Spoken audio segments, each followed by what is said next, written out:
Hello and welcome to this special video for Statistics for Psychology, going over the final project. And to put this into context, the final project in statistics is actually sort of, you could look at it as the proposal for the research project that you're going to be doing in the next semester in research methods.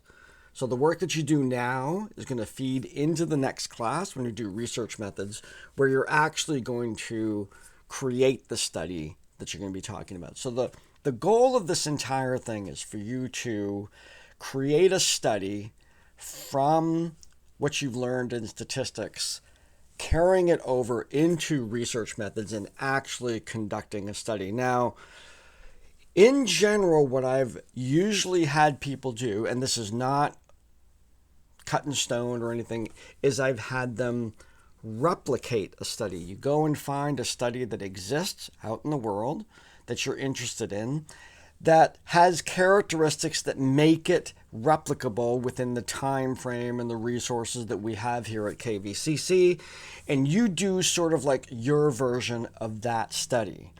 So you get to build on the work that's already been done by people before you. You're replicating maybe with a new population, looking at students here at KVCC. It's still very valid research. I mean, a lot of the research and knowledge in psychology is based on studies that not only showed something the first time, but showed the same thing every time they were replicated. So it's a very important part of the building of the knowledge in psychology. Now, individuals can propose their own study, but that's a lot more work. You have to get a lot more background. I really, really encourage you to use a previous study, maybe take a different angle on it, maybe replicate it as much as you can, maybe take part of that study and replicate that. It's a good way, this early in your career to be able to do that kind of task. Now, finding articles to do. I mean, certainly you can look anywhere. You can look on EBSCO, you can look on the web, and then find research articles. That way you can look into Google Scholar. But one of the ways that I find very interesting, and it's been very successful in this particular class, is to utilize the free resources that are available from the American Psychological Association, namely in the journal, sort of a journal, it's more like a magazine called Monitor on Psychology. Now that magazine is free. You can access it online. You don't have to be a member of the American Psychological Association to access it. But there's a particular section in that magazine. That magazine comes out every month, and it's called In Brief. And what those are little segments of interesting articles and research that has come out in the, very recently. So when you go to that resource and you go to the In Brief section, you can read little summaries of each one of those, that were featured that month. And sort of it piques your interest. It actually gives you the DOI number so you can then access that article either directly on the web if it's a freely available resource, or you can work through our library to order that article. So I want to show you how to access that particular resource. So here we have the web here, and I'm just going to write APA Monitor on Psychology. You can see that I've already looked this up. I do that and I just click here on Monitor on Psychology. And it brings me actually to the current edition right now. If you go down to the bottom, you can see previous editions here. And go back in time here. These are all the editions. Click on these and you'll get past issues here. But just looking at this first page, we scroll down to right here where it says research, and then you look at where it says In Brief. Now, this article right here is simply the first one in the list for here, but cannabis can't conjure creativity, hormone therapy, and depression risk, and more research. That is an article that was featured in the In Brief. But if you click on this one, click on that link where it says research and In Brief,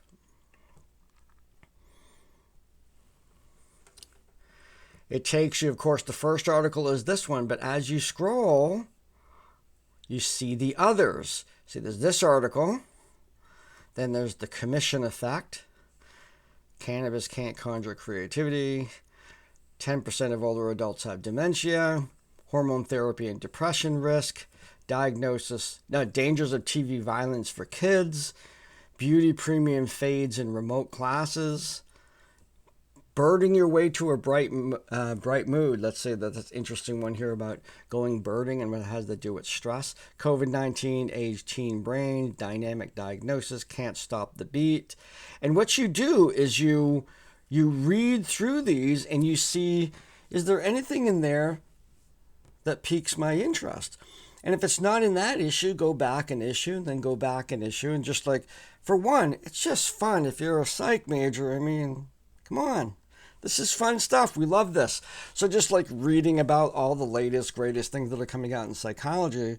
But then if you find something that you're particularly interested in, what you'll notice is that at the end of each one of these articles is a link, the DOI link. So if I click on this one, and that will bring me, here's the actual article. I accept all cookies here. And this one in particular, now it's a very short, brief summary there, but it gives you all the information you need. If after reading this particular study, you think, I think I might want to do something like that, you can then take that DOI number, send it to our librarians, and they will get you the full published article. Sometimes when you click on that DOI, it brings you right to the full published article. That's really cool. You can also take that DOI number and you can look it up in EBSCO. You can take that DOI number and look it up on the web. Just do a straight Google search of that and see if it comes up as available for free to get, to be able to read the whole article. Now at that point, here's what I want you to do. You've looked around at a few articles. Think about feasibility. Think about you being able to do this in one semester. Think about the resources that we have, which are pretty limited. Think about the fact that we're not going to do anything that requires any sampling of human bodily fluids or anything like that. No blood tests, nothing like that. We're not going to get into those kinds of things. We want to make sure that all these studies do not require or present any significant risk of any kind to our subjects. That's sort of the bottom line. You find the article that you're interested in doing, send it to me. I will review the article to see if there's anything glaring about that article that will not be feasible within the resources that I know going into the next semester when you're going to be taking research methods. And I will get back to you and say, let's go with this one, or I may offer some suggestions as to how we might modify it so that we can accomplish that particular study within the time frame that we have. At that point, once you have kind of like the preliminary okay, and trust me, this is just the start. This is a proposal process. We're going to get this done for next semester, and the first assignment next semester is going to be to review that proposal, start getting ready to actually conduct that study. I've made a change, and so we're moving away from what's in the course book, and I'm going to be relying on the Microsoft Word template for your proposal to count as this assignment. I'm going to make those changes in the next course book. I want to make sure I get them done now. I'm learning how best to do this, and I want to give you the latest, greatest. And so here we are, looking at what I'm going to put up here now is going to be that template. You open up that template in Microsoft Word, and this basically has placeholders for where I want you to put particular information. You're going to replace the text that's there with new information based on the article you're thinking of replicating. So first of all, up here in the header, we have, this is basically what's called a running header, and you double click into that and you can edit this, and it's a shortened copy of the article. In this case, we're going to be looking at the name of this assignment is actually Special Assignment Planning Your Study. You might put up there, you might just write Planning Your Study, all in capital, just getting into the habit of the running header being at the top of every page. It'll just be all in capital letters, Planning Your Study. When you do the final paper, that will be replaced by a shortened version of the title of your paper, the actual question that you're researching. So let's go back to this template. Once you change this to Planning Your Study, then click out of that. This right here stays the same. You write your name, and right here you're going to replace this text with the title of the original study and the original authors. And I want you to keep that in bold, and that's not in bold. And then here, this is for PSY224, Department of Social Sciences, Kennebec Valley Community College.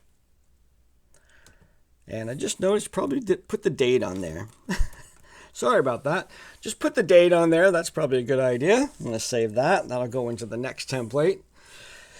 So we move on here, and then we get to this next page. This right here, this header, once you change it on the first page, it will remain the same for the rest of the pages. That's part of the header content, and it will just put that on the top of every page. You don't have to edit it for every page. There's a feature that Microsoft Word has. And you'll notice also it has the page numbers over to the right.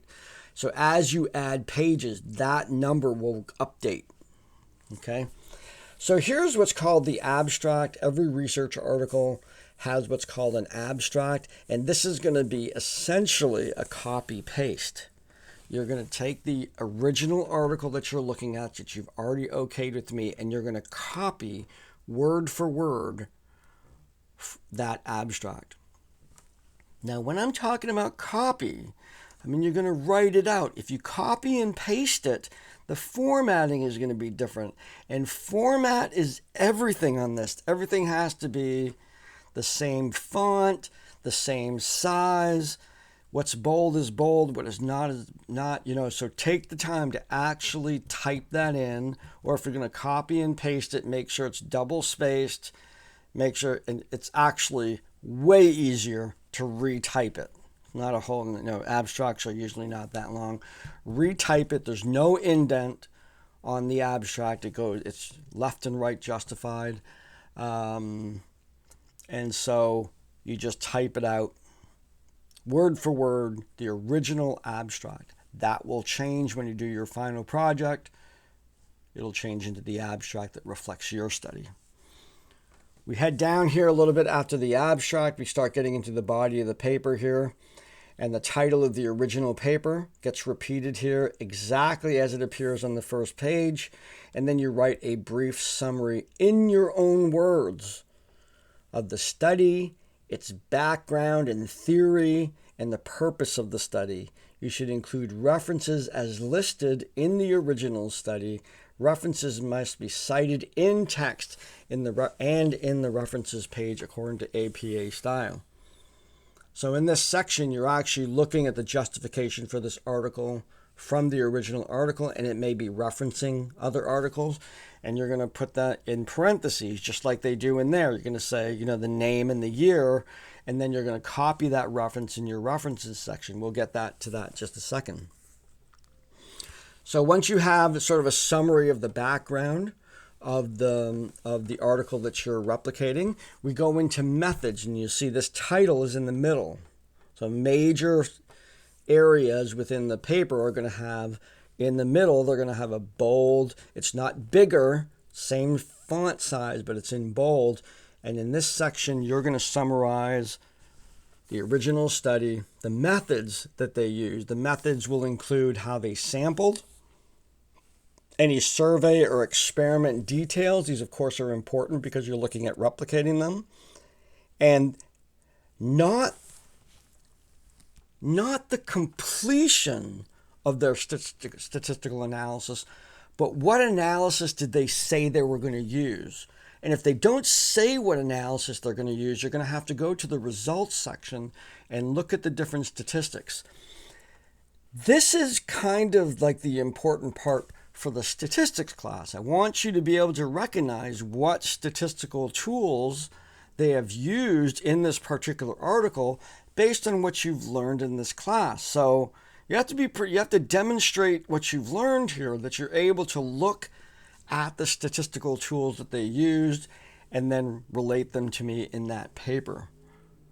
That big part of this assignment being part of the stats class. The next section we see here is the hypothesis. The hypothesis summarize and list the hypotheses from the original study. And then you're going to do the results. What did they come up with? Summarizing those. So sample and demographic data, specific measures for independent and dependent variables, and statistical analysis. I should see here evidence that you collected from the original study that ties to the methods section that says this is the statistical tools they said they were going to use, and these are the results they got using them. You might copy their tables, you might copy their demographic tables. You're presenting their data at this point and their statistical analysis. You then go into an area that we call discussions, where you summarize the conclusions that were arrived at the original study, which hypotheses were supported, limitation, how it relates to other research, and new questions that might have arisen, or suggestions for further study. This right here is an essay I want you to write specific to why you chose this article to be the one that you replicate in research methods. So I want you to answer each one of these questions, and you're free to put those in bullet points and just say, what did you find interesting, intriguing about this study? Write a paragraph about that. How does this relate to your future goals? Write a paragraph about that. Answer each one of these questions. And then we move into, there's a section here. This is showing typical APA format. This is not things to replace here. It's just saying when there's a heading level 2, heading level 1 goes in the middle, heading level 2 is here, heading level 3 is in italics. We could put bullet points here. All of this is referencing to, as you're doing any one of the sections above, let's say there's subsections, you know what to put in bold, you know what to put not in bold, bullet points, following the format. This has to be very neat, and it has to look boring. It really does. There's no stylistic text.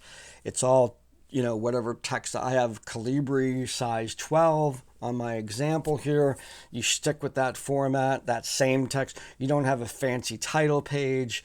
That's all gone. You just are writing basic text. What is coming through, one of the goals of defining format in an APA paper, is that the actual stylistic text isn't what's the point. The point is your ideas that you express and how well you express them in writing. So this refers a little bit to that. The next section, final section of the paper that we get into, is the references section. Not works cited, not bibliography. It is references. This is psychology. We don't use those terms at all. So this is references, and for that, there's some tips here, and then a link to APA style. Of course, the APA style manual is the best source for that. A little bit about tables and figures, and then here it is. This is what your references section should look like. References is in bold, in the middle, same size text.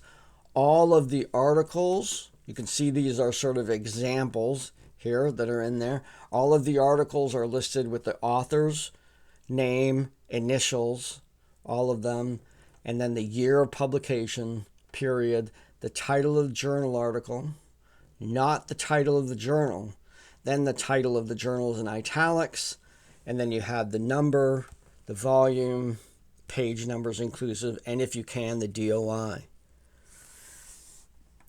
It's important to recognize the first, EBSCO and those kinds of sources are not journals. They reference journals.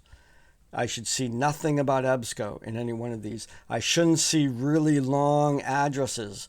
Your articles come from peer-reviewed articles. Even if they're published digitally, they come from peer-reviewed journals, and therefore must be cited like they're a print journal. So you have page numbers and whatnot. You have to seek those out if they're not apparent.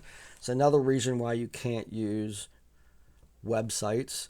Websites, technically speaking, are referenced directly in the paper in parentheses. You got something from a website, you'd put it in parentheses and you just put the website. They don't go in your references section. Your peer-reviewed articles, and this is going to be entirely built upon peer-reviewed articles. You will cite in this section the article that you've used, obviously, and you will cite any articles that you reference in any aspect of this paper. So you're building that set of references. So here's the goal for me. You find an interesting study that you think you want to conduct in the next semester. You send that article to me and we sort of problem solve whether it's a good article, whether you should look for something else, and get you to the point that you're feeling pretty confident about you'll be able to do this. And then you write this paper. This paper will then be graded as the final assignment in statistics. Then it's going to carry over.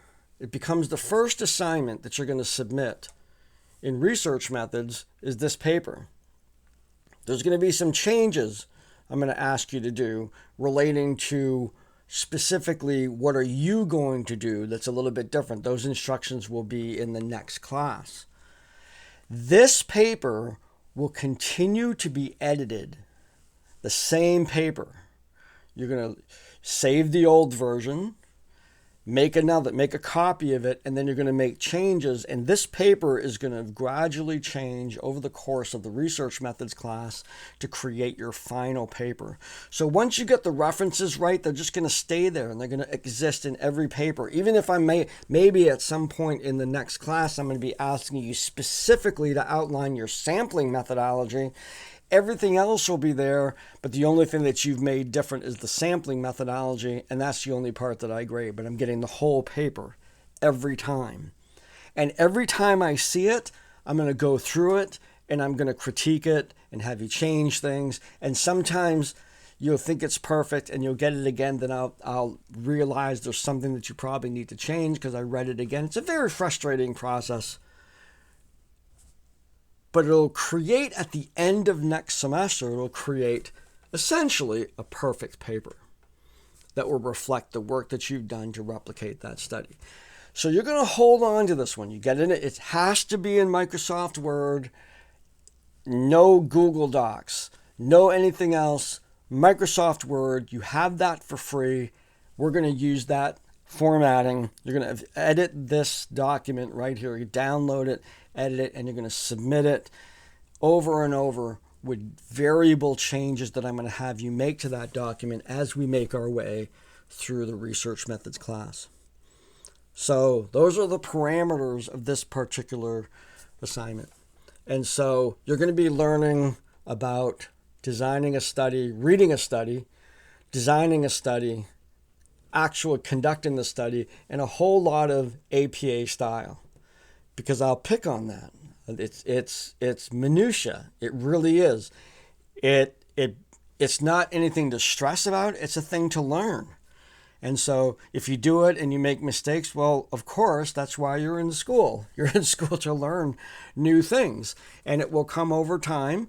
And there's still mistakes that I make, and I have to reference the journal, the manual. If I'm going to submit something for publication, I have to go through that with a fine-tooth comb and make sure everything is just very right. And sometimes it depends on what journal you're applying to submit for publication. They have individual differences. So this is good preparation for any work that you're going to be doing after you graduate from KVCC.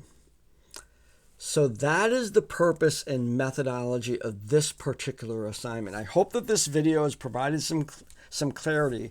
It's a departure from the chapter that I have on the final assignment. So rely on this. This is what I'm looking for. I created this template for you to use. Going to replace almost everything on this template with different stuff. You're going to delete that whole section that I have on, the APA, this part right here. That's going to all be gone. That's just instructions that I'm leaving you on how to do headers and whatnot in APA style. What's going to be left is what I've talked about in this particular video. So your first step, and I've got a couple of them already, thank you very much, is to look at articles, find one that you're interested, send it to me, let me do a preliminary review just as to feasibility and where we might change that project to do it for real, and then write this paper as your final assignment in Statistics for Psychology. So thank you for your time. I hope this is helpful in framing out what I'm expecting in this particular assignment. So as always, be well, and I will see you next time.